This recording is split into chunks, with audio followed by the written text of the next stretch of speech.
this is really interesting because in conversations about technological disruption, art is not the first thing that comes to mind to us usually. But if we think about where our attentions have been in the past few years, in 2021, we had the NFT wave, which came on the back of empowering creators and artists.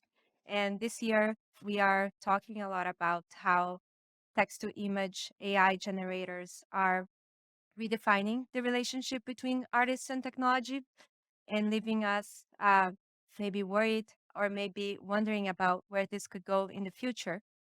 So this is what this panel is going to be about. We're going to have a conversation about whether art and technology are here to sort of co-evolve in a more meaningful relationship with humans, and how we can do that, how we can achieve that. So our speakers for today are Sara Polak, who is an Oxford-educated archaeologist working on artificial intelligence. How amazing is that? An archaeologist working on artificial intelligence. Yeah. Okay. But we need more people in AI like you. And she has worked in startups in London and LA for 7 years. And after almost 10 years abroad, returned back home to Czech Republic to help centralize the innovative and technological environment and boost Czech Republic's economy and society through multidisciplinary scalable adoption of cutting-edge technologies. She has a PhD in exploring the evolution of music and the effect of Mozart's compositions on human cognition. And she's writing a book on memes in history. So very excited also to learn about some of Sarah's latest work. And then we have with us Alec, who is an experimental electronic musician, best known as the driving force behind the hugely influential and internationally successful band Atari Teenage Riot. He's also a prolific and distinguished solo artist, producer, and DJ, and has released over 20 long-play albums, contributed to dozens of film soundtracks, and remixed over 70 tracks for artists including Björk, Rammstein, Slayer, and many more. An outspoken and fiercely independent artist, he's widely recognized as one of the icons of digital counterculture and the conscience of electronic music. So they're going to present our work for us today, and then we'll have the benefit of listening into a conversation between these two brilliant minds. Thank you for being here.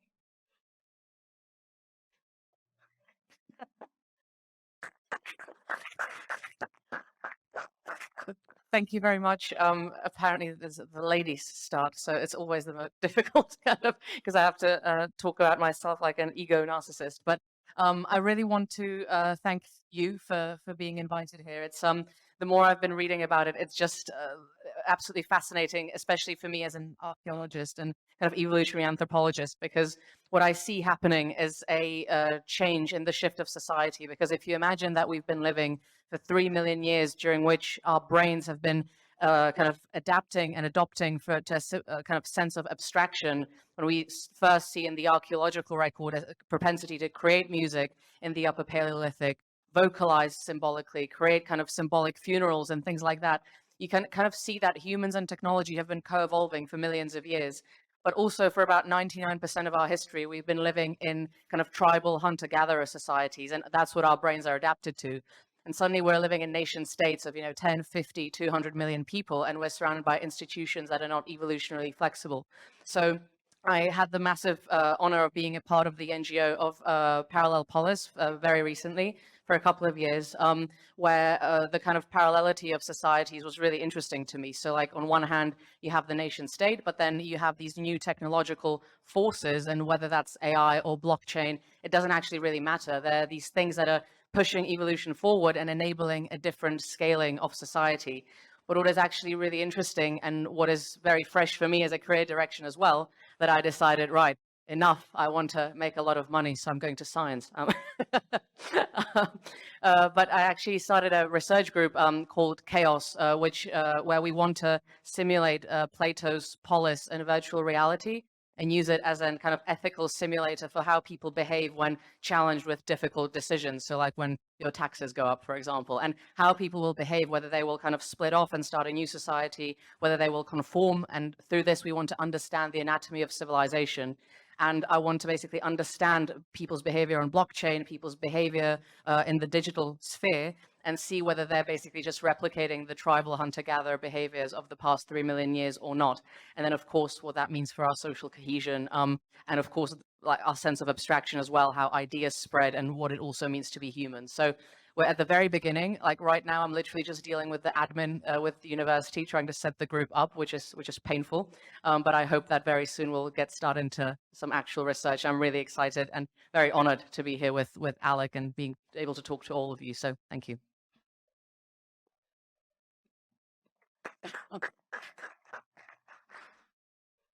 Now it's on, right? You can hear me? Okay.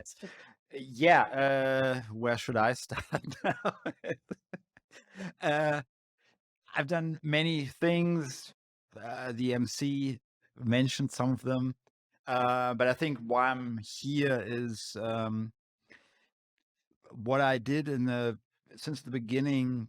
I was starting the punk scene, but then I ended up somehow in the hacker underground scene in Berlin, and started this group, Atari Teenage Riot, and the idea was to only program music on the Atari computer, right? At the time, it was already a computer that was starting to be outdated a little bit, but it became this, not this dogma, I would say, but we said, okay, we have to force ourselves to program like the music, not like, because if you look at music, before that, a lot of people included electronic sounds. They would have a band, and then they would, with real musicians, right? Like playing instruments with physical force, muscle memory, and so on.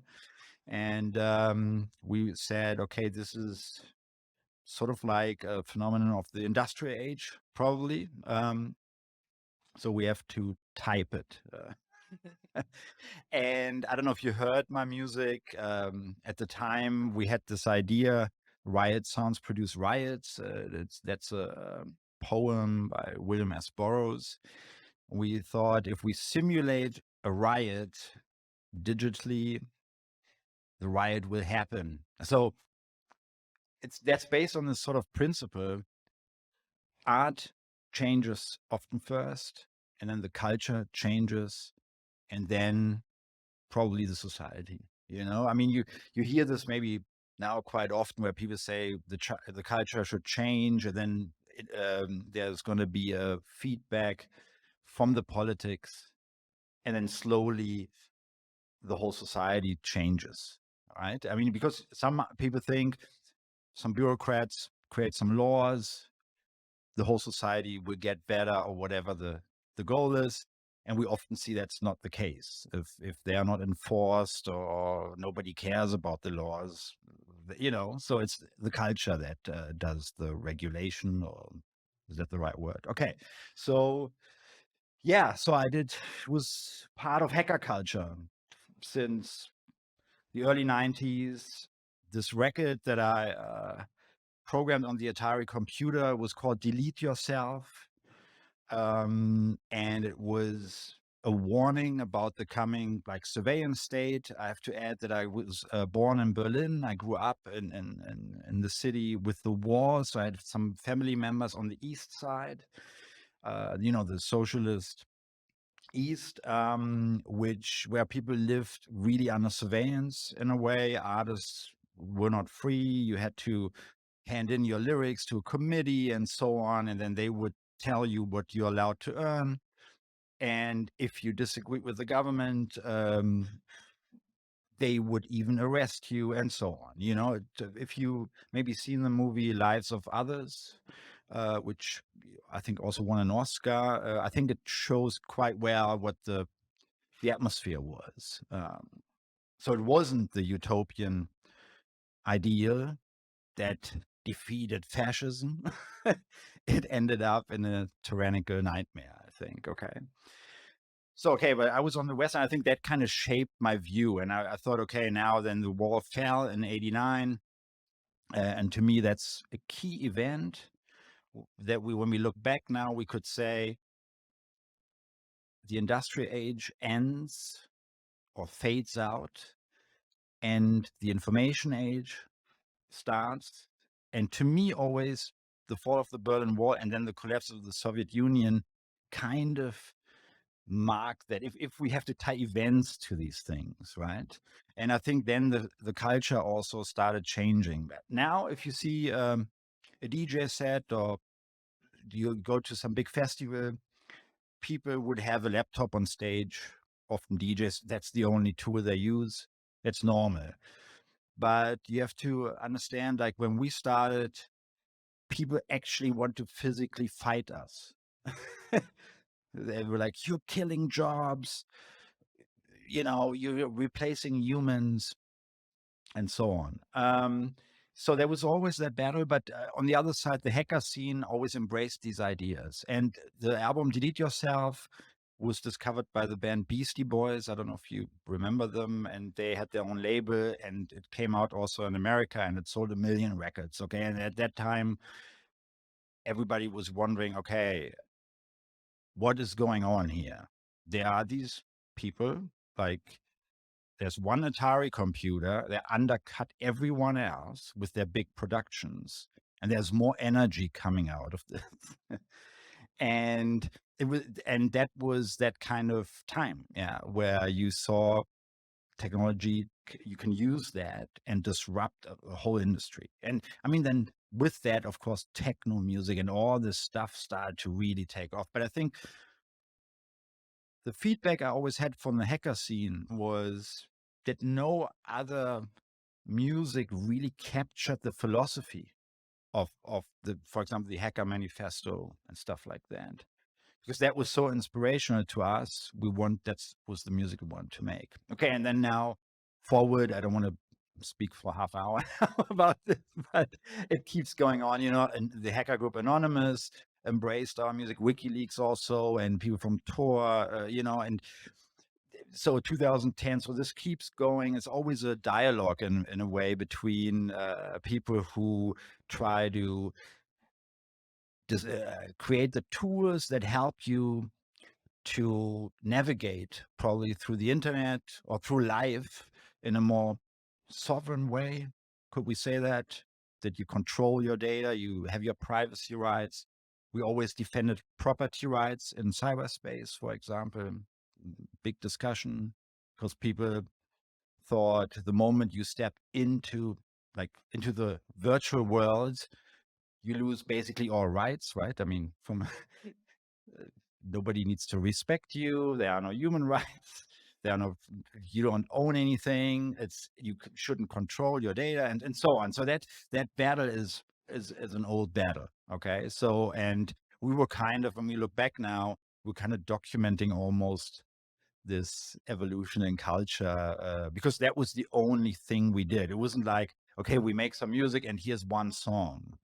So every track, every piece of music is only about these topics. And that's why I think also I was invited here. And of course, I'm embracing Ethereum and NFTs and all that stuff. Okay. So I don't know, but we can talk about it more. Like, Yeah, definitely. I mean, we were just talking over a coffee, and like we really hit on a lot of interesting points. Again, like from history's perspective, what I loved when you were saying that the industrial age was kind of ending and the information age was starting. You have these periods in human history where technology has been used both by the institutions to kind of create this illusion of cohesion, to keep a large group of people together, and music was always instrumental to that. I mean, national anthem, like, is a prime example.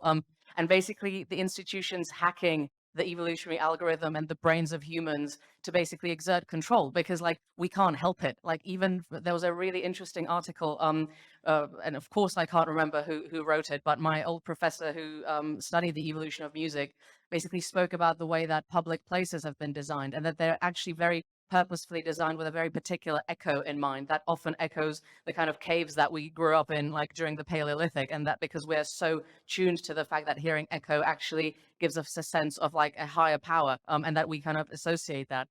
Plus, when you imagine that a lot of the times in churches in the kind of smoking thing, you'd have like a combination of opium and marijuana, like various hallucinogens. You're really hacking the algorithm when you've got like an echo and like this magic smoke coming out, then you're really going to have a good time. And so the institutions have started kind of using technology to combine with these evolutionary principles. But what is weird and what is happening right now, and it's actually a very exciting time for an archaeologist to be alive, is that the democratization and the spreading of technology also have the bottom-up approach, where the technology is starting to be used in reverse to kind of push back.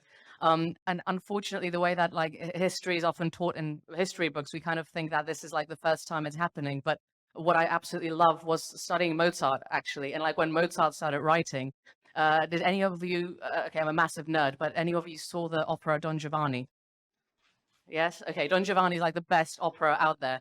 Okay, I'm really fun at parties, by the way. And Easy. oh, sorry. It's a good opera. It's an okay opera. No.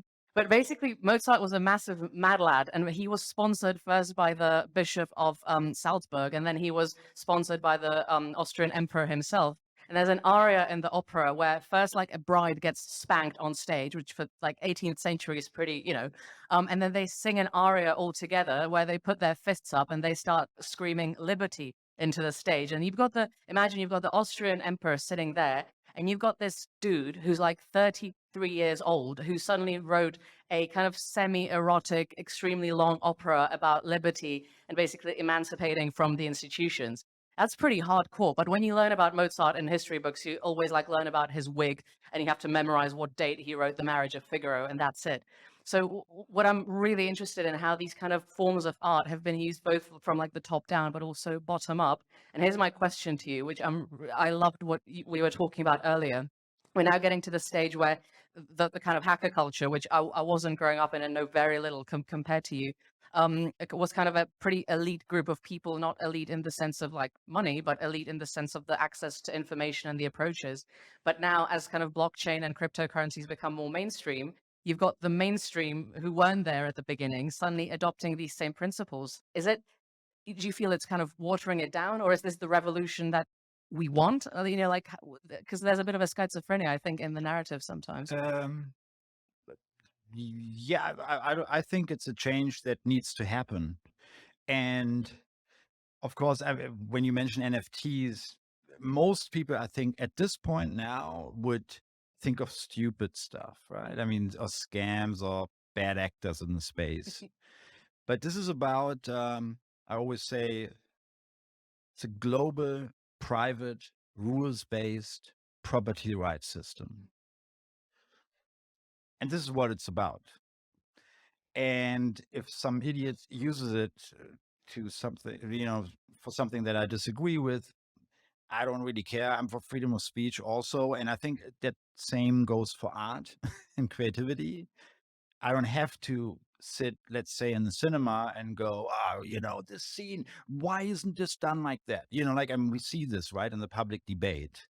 Why isn't this actor this guy or this woman or and so on?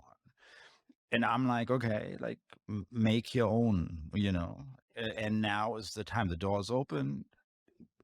Yeah, it might not be a big blockbuster, for example, or you wouldn't be the big star, maybe if you're a musician, but nobody's stopping you, because once you own the rights and you can control them, this empowers you.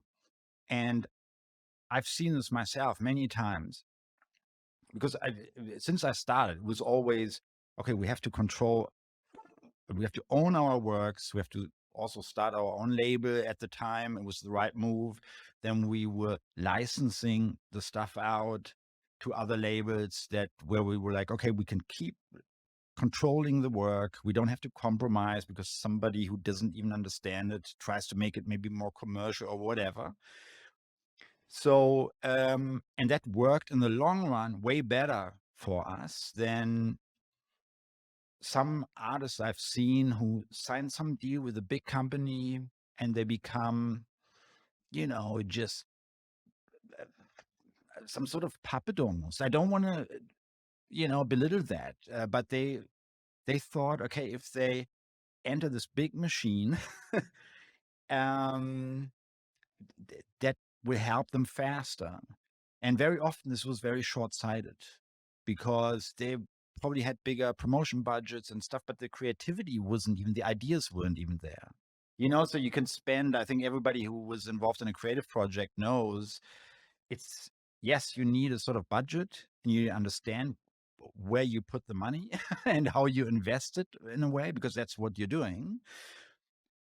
But the amount, that doesn't help you if you have bad ideas, you know, and I think that goes almost for a whole society at this point, right? I mean, if you have, we had this during the lockdowns, the COVID years, you're right, in Germany, many artists were like, okay, the government needs to fix this. They need to give us this money because we can't tour or whatever.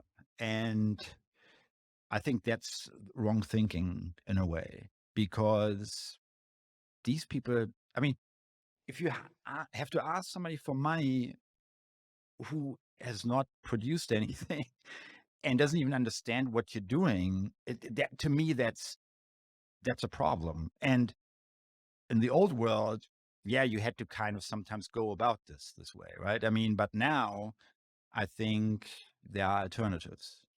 Okay. And so this is why crypto is the solution, in my opinion, Yeah, in all kinds of ways, you know. Okay. yeah, I completely agree. And I love the kind of aspect you mentioned about the creativity and not the process necessarily, because having worked in artificial intelligence, people love working hard, but not because like they actually love working hard, but because they feel it gives their end product more legitimacy. So if you like slave away on a painting like for 10 hours and someone else like generates it through Midjourney, then, you know, they haven't done as good a job because they haven't sweated the blood that you have. And it's really interesting, for example, when Impressionism came in, and during the Industrial Revolution, the paints and the brushes started to be more commercially made.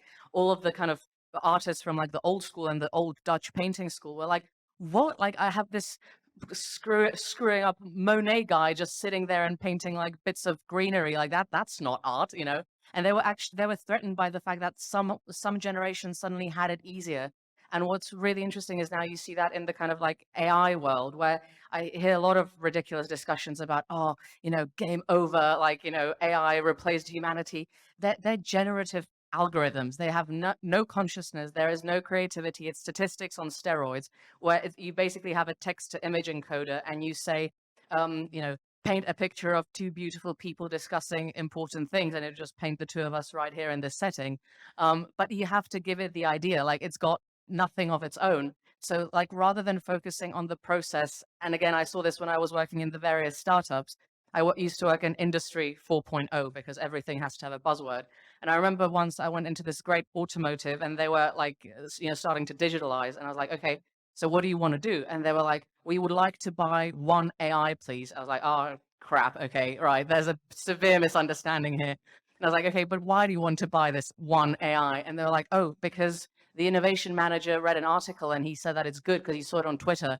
It's like, where do you have your data? And he pointed towards this cupboard with a lot of paper in it. I was like, what are we meant to do with this? Like, you need Excel, not AI. Like, forget about AI. Like, if you don't even have data, what do you want us to do with it?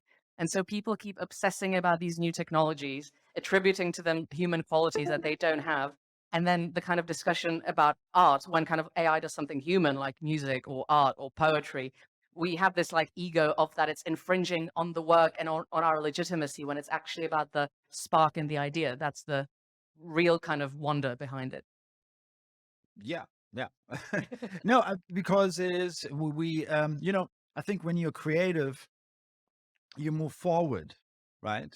So I mean, of course there is something where you combine maybe elements of the past, but there's much more information, if you want to call it, influencing that, or we can't really figure this out yet, because that's why the human brain would use so much energy, right? When you're creative, I think.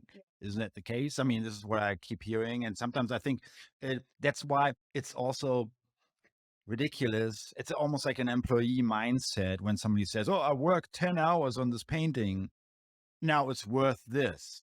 It's because, and I know this myself, sometimes you do something in 10 minutes and it makes more money if that's a measurement. And I think it needs to be, and price signals, I think, are important. You know, I mean, a lot of artists always hate me for saying this. I think, look, in a world where the feedback that you get online is deeply corrupted, right? I mean, views are fake, likes are fake, follower amounts are fake. So this is you want to base this your decisions that are very important for your life and your career on flawed, corrupted data, you know. And I think we've seen this also with politicians, right? I mean, I think they all do it, right? And I think it was Obama, also Trump.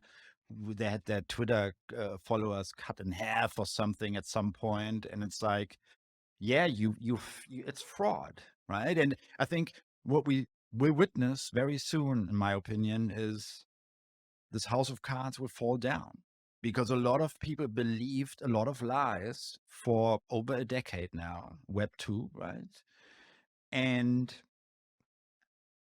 the numbers need to make sense. And often when people actually pay for something, there's a cost, and they think about it, and there's value, you know. So, and if you're an artist and you want to be creative, you can't think like in terms of hours or something, because the market in the end of the day will give it the right price. And sometimes that's why NFTs are so good. I think if you can include the sort of royalty or like a percentage in the smart contract, when it gets resold, let's say for a higher price, the artist still gets something. So I think that's very important, because people don't understand why that's important. You know how frustrating this is if somebody makes something and maybe sells it, let's say a painting, and then you get discovered later, but you never get the rewards for it, you know. And why is this important? Like, I always ask people, what kind of artist do you want to see, right? Do you want to see this sort of like the starving, struggling artist who is, by the way, most of the times more corrupt? I mean, people think, oh, the artist is sacrificing himself or whatever for the, you know, the greater good or something. It's mostly marketing, and behind the scenes, these are often the worst people. I mean, that's my experience. It might be, but, and then, or do you want somebody who kind of reinvests and knows, okay, that's great. They have this sort of like healthy relationship with the fans or with whoever likes the stuff, right? And I want to see that person also, because they can criticize stuff, right? I think Web 2 has led to this, I think, really toxic pop culture where people like, oh my God, if I lose followers, they're scared. I don't want to have some scared animal as an artist. I want somebody who inspires me, you know, and not like somebody, oh, if I say something wrong to Alec, oh my God, like I'm going to, you know, give him always the same stuff. It's wrong. But I think my experience has been also with people in tech that they often, it's almost, they have no culture. You know what I mean? Yeah. I mean, there is a culture, but I mean, they don't have, if you ask them, have you ever listened to Mozart? They look at you, you know, what are you talking about? You know, I've been there, yeah. But it's the kind of homogeneity of, because that's actually when people say, oh, what is artificial intelligence? What's terrifying about it? It's not Terminator, because that doesn't exist, but it's about like on the Web 2 space, creating these bubbles of like what is rewarded as good behavior. Because things like recommendation algorithms that recommend content to you, art to you, films to you on Netflix or whatever, like on one hand, like they, because there's like a virtue in things being free, you think that you're using your Facebook and your WhatsApp and everything for free. You're not. Like you're leaving behind up to like 50,000 different data attributes behind you that all feed the algorithm that then kind of gives you things to like. And if you want to fit into the algorithm, and if you want to get like, okay, so I have like this historical tech thing on Instagram, and I had to start paying for it because I get like between 5 and 15 likes usually, and then I always see like the videos rate my ass out of 10, and it's like, you know, 5,000 views. I think, okay, no one's interested in the history of the Steam engine, you know, fine. Crying. But what the reason This might be wrong, right? They might be Yeah. interested. that, Don't you think? that's true. Well, everyone's interested. Yeah, but how can you actually Yeah. tell on those platforms? You're absolutely, because the people don't get access to it, and I think this is the like I've never seen it, so why the smart algorithm? it's not a smart algorithm. Yeah, but that's what I mean, right? I absolutely. mean, in theory, it should recommend this stuff and not like bikini girls or whatever. Instagram. I mean, it's so depressing. Like Yeah. for me as an experience, I'm like, okay, I'm in Warsaw now. Okay, goodbye. I need to Yeah. log off immediately because everything that's getting suggested to me is like, Just boring. yeah, not even that. I think it's worse than. But I actually think that like this is the biggest added value of blockchain. So if we take the scams to one side and all of that, it's actually like a deeply anthropological tool that enables us to move evolutionarily forward. Because, for example, things like reciprocity that's existed between people for what hundreds of thousands of years. Marcel Mauss wrote a fantastic essay on it called Le Don, which is basically like the idea of peer-to-peer gift giving and reciprocity in society. It's not just about the financial capital, which is, I think, what dominated the Web 2 space. It's about social capital, cultural capital, and being able to put that forward as collateral. So I think that's one aspect. And the other aspect is, and I love that you mentioned that, the kind of virtue in being this tormented, romantic, like, Shelley and his poems in the 19th century, this kind of like dying of tuberculosis, like artist. And that's when you know that you've done well. And what that actually leads to, I've seen the same in science, when like you're almost like not allowed to ask for money. And I was like setting up the research group. I said, well, one of the things that I want to make sure that we do is make sure the students are paid well. And the people from the university were like, well, no, they do it for free. And like there's an honor in that. Bullshit, there's honor in that. Like you need to pay rent. Like, what do you get for this? Exposure. Well, fantastic. Like that's not going to feed me. And it's not like sexy to die in a ditch. Like, I don't know. I would like to be paid well for it. So we're exploring this method, which I actually think is closer to art than people realize at first sight. But like the decentralized science model, where you can patent your idea or like basically lock down your ideas very quickly so that they don't get stolen, because the scientific community is also like a massive thief fest where you think of something, you mention it in the corridor, and before you know it, because of the publish or perish culture, someone from across the corridor has published something on it and has stolen your idea. And especially in like difficult, tangible things like software and artificial intelligence, this happens all the time. Like when people just nick each other's idea, like within Facebook, Google, like all the time. And so I really want to move towards a model where intellectual property is respected, that you're not afraid to save for money for it because like you thought it up, but at the same time when it's like accessible and decentralized. And I think that's like a wonderful thing. And one of the byproducts or main things that I hope that it'll lead to, which again is a great thing you said, is that the stuff will actually be cool. Because I can't speak for art as much, but like for science, it's boring shit that's happening now. Like, pardon my French, because the way that grants work is if you go for like a surefire method, and what you end up is basically like grade 2 projects of like using machine learning to predict earthquakes. That's not interesting, but you're guaranteed to get like European Union funding for it because like it's a sure bet and it's a sure thing and you're using well-known methods, but you're already just incrementally increasing what's already there. You're not coming up with anything new. You're just making it more precise. So the kind of good old days when you would, be a scientist to discover Jupiter or like to find out why the hell we're pulled towards the ground. We're not asking these questions anymore. We're asking boring questions that we know will get us funding and that will get people off our backs and that nature will accept to write an article about. And that's not science in my opinion. So yeah. Yeah. Yeah. No, and I think this has to do a lot with creative thinking, right? I mean, for example, one thing that I love sometimes when I do film scores, right? Usually people who do film scores, they complain, then the director, he wants me to do this again and I have to put more work in. And I always love that moment when, because you kind of have to make the scene work, right? So you can't just do anything you want.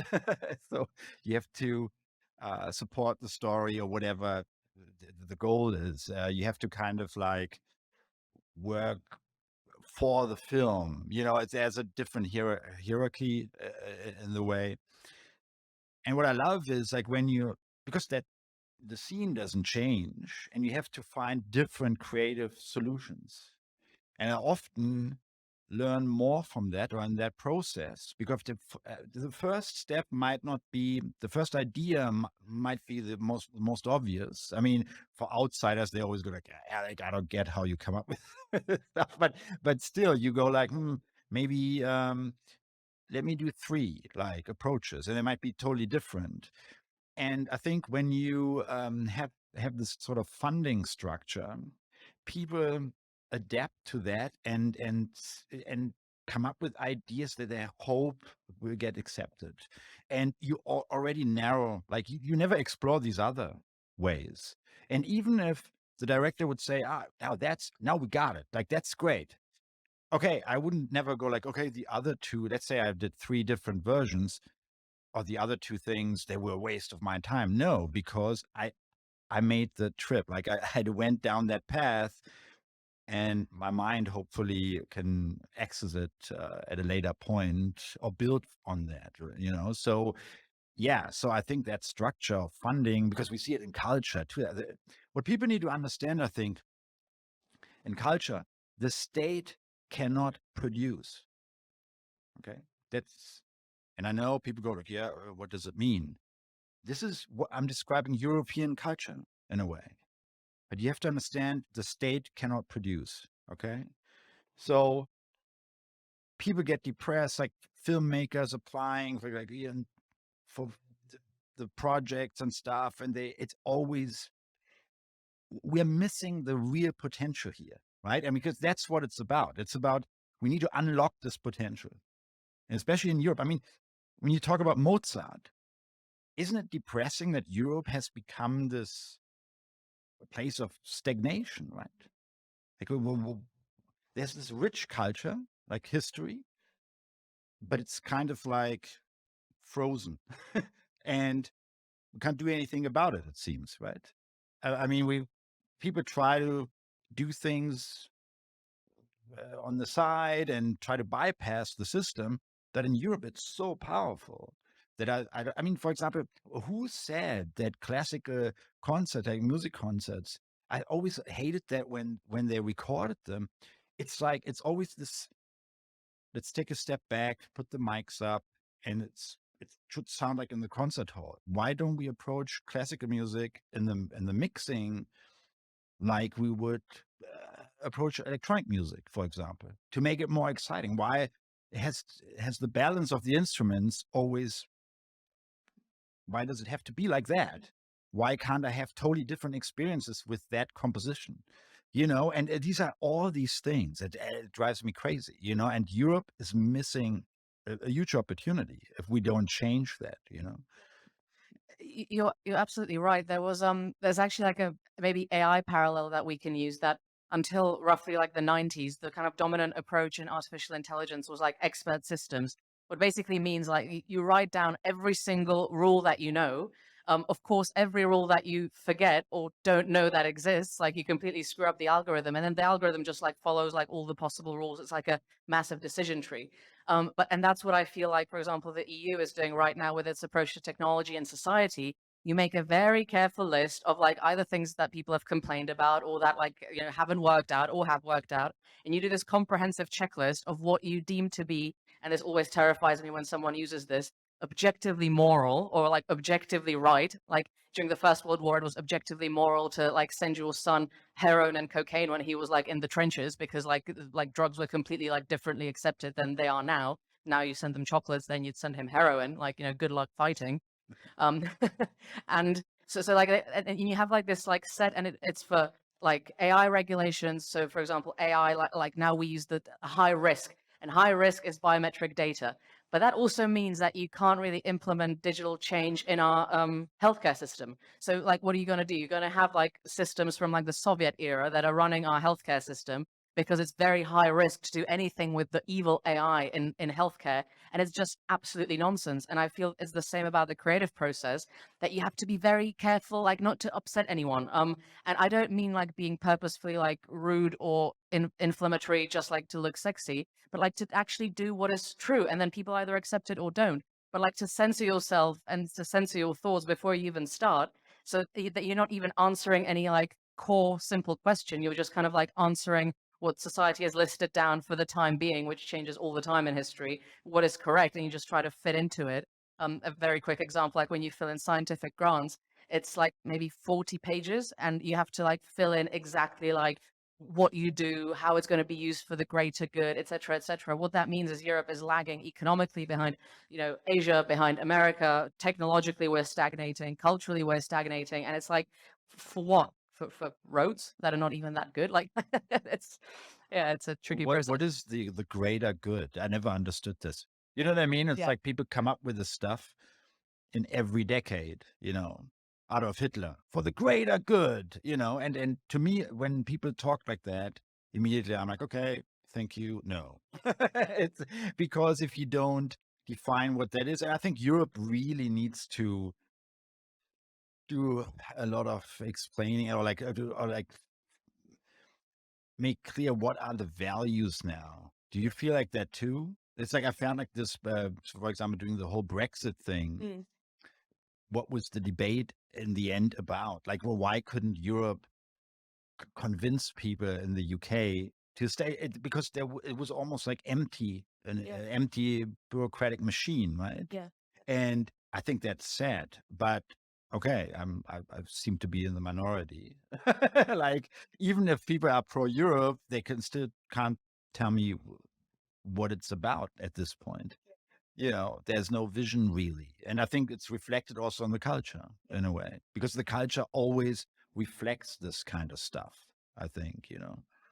You said a superb point, which is that the culture reflects it. And it's really interesting. For example, just before the Second World War, during the Second World War, a huge amount of money was actually given into archaeology, because often culture and like the shared history is kind of like very falsely associated with like the greater good, what we should aspire to do. And like so many archaeological digs were faked. Like, for example, Mussolini, like he tried to reinvigorate the Roman Empire. So like he spent a ludicrous amount of money on like building these fake Roman monuments and things like that. And it's always very sad when the culture starts reflecting the political desire for the greater good. That always, as you say, like terrifies me. It's just Orwellian. And yeah, the kind of like shared values that you are right, it is empty. And when I used to work in a startup when Brexit was happening, and we weren't like politically involved, but we were doing like the digital infrastructure on both sides of the Brexit campaign. And it was just, I didn't understand the debate. It was just like an empty debate back and forth. One side was like using the lottery, like literally like a lottery, so that people like give them their email addresses so that they can then send them mass emails, which is like, okay, wow. The other side was kind of like accidentally, because they couldn't filter through the people that they already have, sending like letters and petition to people who have already died because they didn't have it like in their database. So it was a complete mess.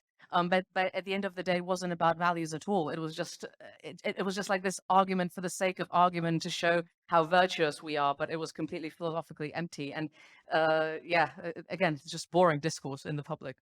There's also a lot of young people, right? I mean, because in Europe, you heard the narrative was, okay, old racist people are for Brexit. When we were playing shows in England around that time, I was surprised. Everybody, like a lot of musicians playing at maybe the same festivals, or people working there, they were all for Brexit. And I was like, why? Okay. Because I thought these people would they want maybe an open market. Because now for British artists, it's not that easy anymore to tour like Europe. And it's to have that access. I mean, it's probably more important for the British to access rest of Europe, because the British never really let many other foreign artists in anyway, apart from America. You know what I mean? So I was always like, okay, I'm the only guy here, and some maybe 2, 3 other people, like, no, because it's very protectionist, because maybe it's an island, right, or something. But yeah, so I think people need to also understand this, that there were a lot of young people. Where did this come from suddenly? They didn't know the 80s, 70s or something, right? So wrong. In my opinion, they didn't understand the advantages. We need a global, free, open market, especially for culture. If we don't have that, and we see deglobalization right now, right?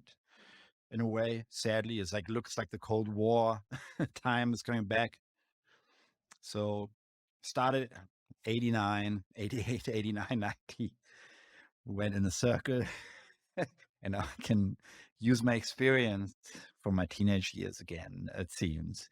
No, but it's people need to understand the environment, I think. And I think all artists should join the crypto space now, because we need this to be global. If you just think in national borders, you will have a bad time, I think. 100%. And this new kind of cloud civilization that we have is completely irregardless of nation states. And that's, I think, the marketplace where people can start finding an identity again, because I think that it wasn't about Brexit. It's just people have a vacuum in their lives. They don't have anything to cling on to. So you have this artificial tribalism. But I really think that blockchain is a space for like natural tribalism, the way that we kind of evolved as humanity. And I find that really, really exciting. And I'll shut up now. Sorry. Oh, I was going to say that this was a fascinating conversation. So just wanted to ask if you have any final remarks before we go into our lunch break. Join us, join the dark side. No, Absolutely. but seriously, it's a call. I think people should get involved in the space. There are not enough people. We need to be more. We need to unlock this potential. I think there are so many people who have huge also creative potential, and they are just locked out somehow. And we need to find creative solutions for the mess we are in.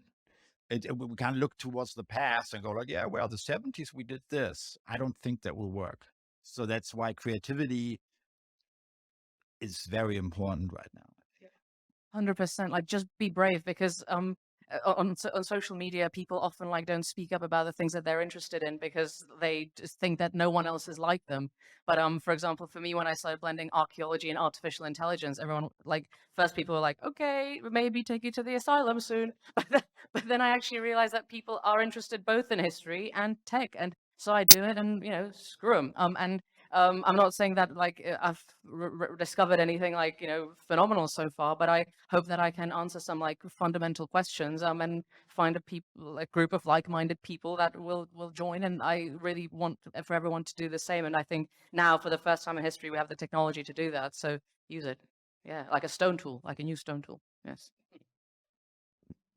That was super inspiring. I can say, having just been at the DevCon, the conference of the Ethereum Foundation, I'll say that we deeply, deeply need more artists and archaeologists in this space. And we should all be empowering ourselves and taking ownership of these new technologies. Thank you so much for being here. We'll now go into our lunch break. So that will go until 3:15 p.m. And we'll be back for our afternoon of sessions. So I'll see you soon.